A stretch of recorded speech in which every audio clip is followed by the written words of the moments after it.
I think when you look at the context of what's going on, it's very important to have a look at the history of events, namely what Nigel Farage and Reform, for that matter, actually did to Rupert Lowe in the first place to cause his expulsion from Reform, and also the steps they went to, the actions they took to basically try and wipe the guy from existence, all because he dared to question the system, all because he dared to turn around and say that anybody that was here that did anything against the state or an English, Scottish, Welsh or Northern Irish citizen, which was against the law, should be out.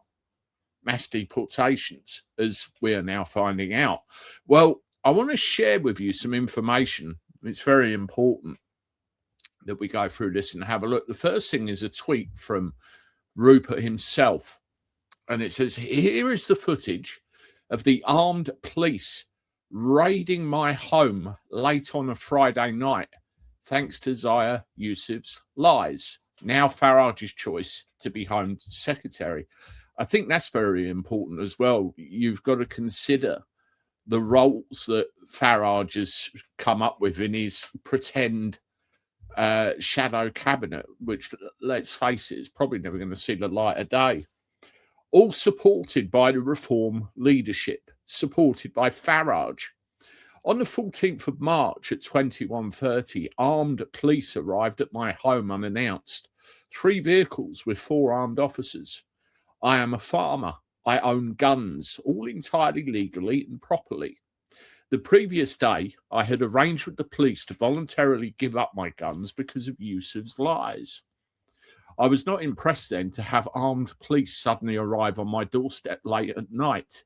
The officers stayed until 23:38, so it's a good 2 hours. I confiscated my guns and left. It took so much time, as I have a large collection, so a wheelbarrow was required. Of course, everything was dropped, and I got my guns back. Yusuf's lies put my family through this ordeal, supported every way by the Reform leadership, and today we find out it all happened because Farage didn't like my comment on mass deporting foreign criminals.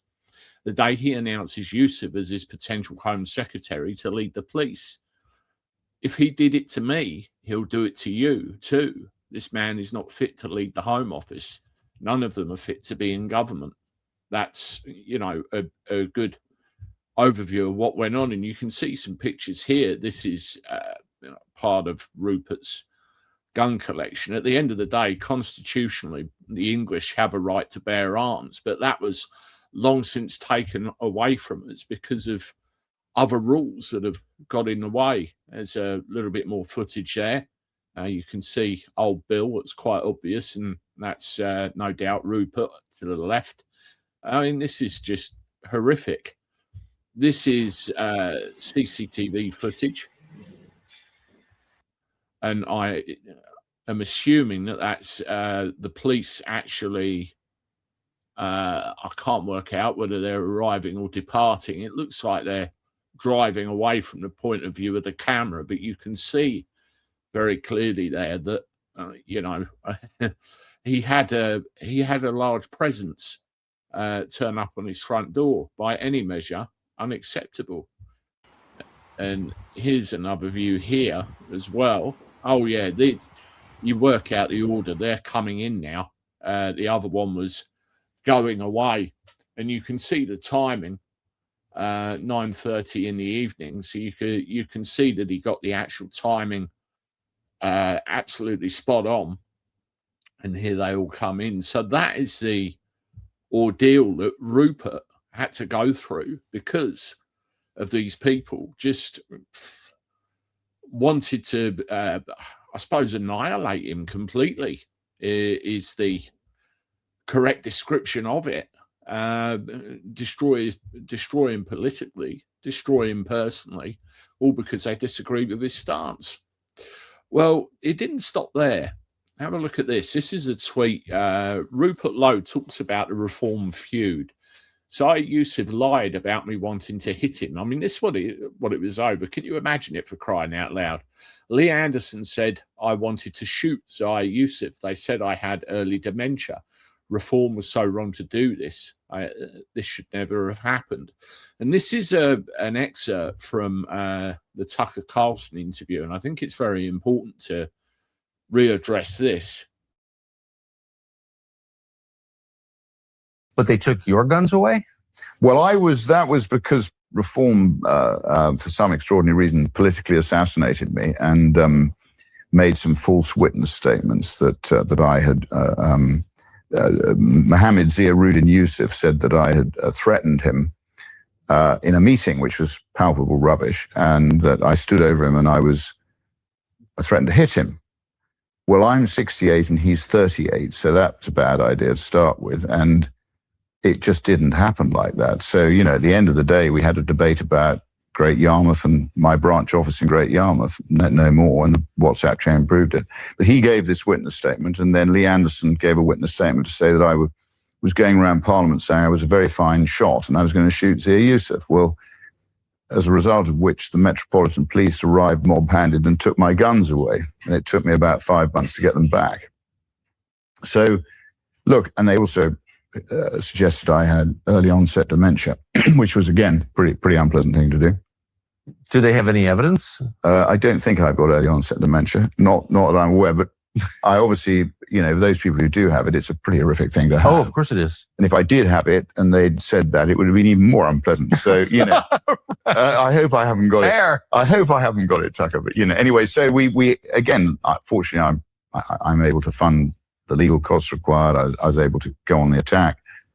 And I think, what they did was just morally and in every other way wrong. And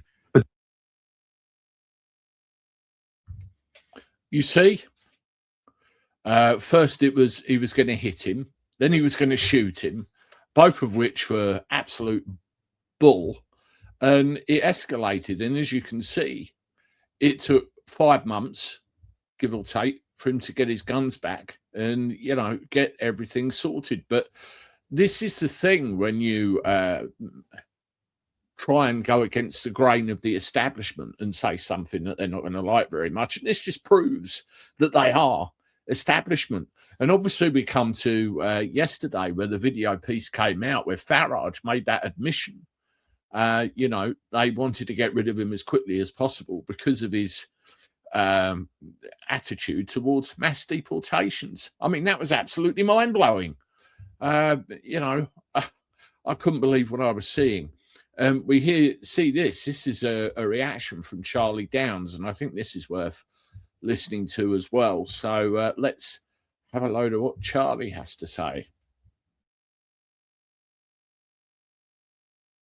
So Nigel Farage has just admitted that the reason he threw Rupert Lowe out of Reform and reported him to the police was because he supports mass deportations. It was nothing to do with bullying or death threats to Zia Yusuf. Farage alleges that we want to deport entire communities, and he's absolutely right. A Restore Britain government would deport every last foreign rape gang collaborator, wives, brothers, sisters, cousins, who knew about the rapes but chose to do nothing. Following our inquiry, it could not be more clear that this is the right thing to do. These crimes are an open secret in these communities. And if Farage is not prepared to grapple with this reality, that's on him. But trying to ruin Rupert Lowe's life because he is absolutely disgusting. And if you're a member of Reform, ask yourself whether you want this man, who is now flanked by the likes of Robert Jenrick and Nadeem Zahawi, running your country. And if you don't, join us at Restore Britain. So Nigel Farage has just admitted that the... So there you go. So we don't like what you're going to say, so off you pop. We're going to destroy your life at the same time, basically. It's absolutely disgusting. And, look at the shadow cabinet. And also what amazes me is how quickly people change. Because if we look at Zia Yusuf, for example, you remember when Robert Jenrick, who was another character that's not a bit of me, was in the Conservatives. Zia Yusuf wasn't exactly the most complimentary person towards him, was he? And again, that's all changed. It's all political theatre, and we should have none of it. I mean, you've got this here. I've gotten to know Robert Jenrick since he joined Reform, and don't tell me you now don't think he's a liar or dishonest. Zia Yusuf, Reform's UK Home Affairs spokesman, is pressed on how he changed his mind about party pick for Chancellor. Have a listen to this. I mean, for God's sake. You want voters to trust Robert Jenrick as a potential next Chancellor of this country. In the past year alone, you have accused Mr. Jenrick of lying, dishonesty, incompetence, and disloyalty to his country. Why would you expect any voter to trust him with the country's finances?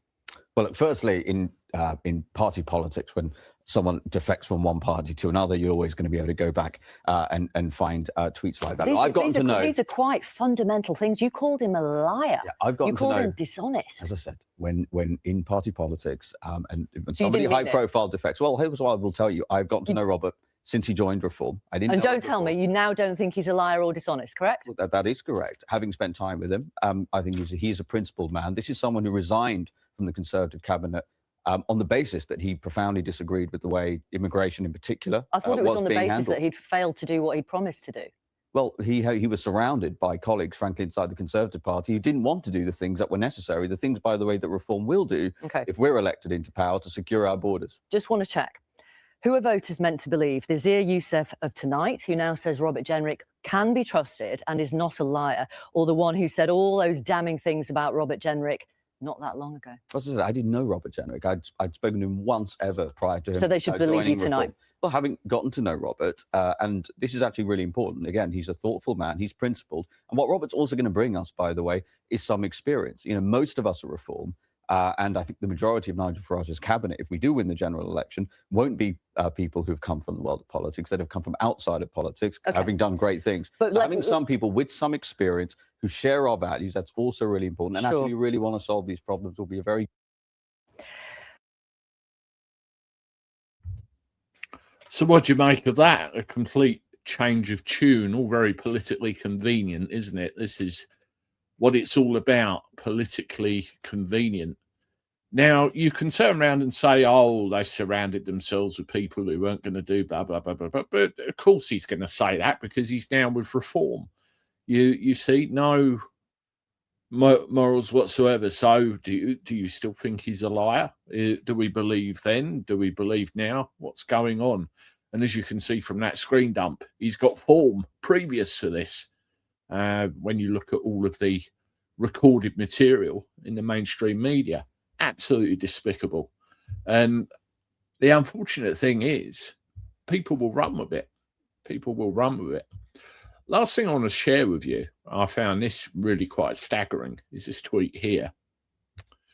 This is even the supposedly far right adopt leftist worldviews. Being at a place is all about feeling Reform are set to fail. They cannot even explain what a British person is. Oh, spare me with a British.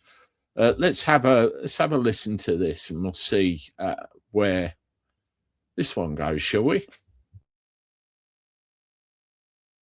Listen, I'm not going to start drawing ethnic lines on what being English is. Otherwise, we'll be back to DNA tests of whether you're Anglo-Saxon. I'm not going down that road. It's about how you feel, and it's about what your priorities are. That's what I say. What are your priorities? What is the thing that you really believe you're part of? And that, I think, is very, very important. It's about how you feel. This is the same argument. It's the same thing as the transgender argument. If you feel like a woman, you are a woman. But now it's just national identity. It's about how you feel. And it's inherently liberal. It's a feminized way of thinking. Oh, I'm feeling Irish. I am Irish. Oh, I feel Chinese today. I'm Chinese. If that's Farage's thinking, and say also I adhere to trans ideology, I could seriously, in their worldview, be a Chinese woman. Seriously. In his worldview, you know, being of a place is just feeling. And then we add trans ideology onto that. I could walk around and call myself a Chinese woman. And these are supposed to be the conservatives. And they are adopting an extremely liberal position. And this is our far right nowadays, when it's not even centrist. But maybe I should just go along with everything. Walk around and say, I feel like a Somali woman today. Fuck me. Give me my bananas and rice. I'm feeling like a Somali woman. crazy, isn't it? I've seen the rest of that clip, and he was pressed on nationality, basically. Wouldn't give a straight answer on it. You know, mentioned English just in passing. At the end of the day, nationality is not how you feel. It's about who you are, where you came from, your roots, your ancestry. You know, because of recent experience with me, family, ancestry, the family line are all very, very important things. And by God, they will carry on to the next generation.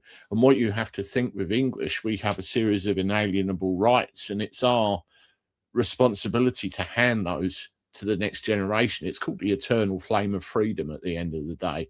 And we need to make sure that that never goes out. And when you've got the likes of Farage and others, for that matter, playing devil's advocate with who we are, you just see the mentality. It's the British state engine in full motion. And we've got to put a stop to it. And I think Rupert Lowe, in the whole, is a very big threat to that established order, because they all mention the United Kingdom as if it's a country. The United Kingdom is not a country.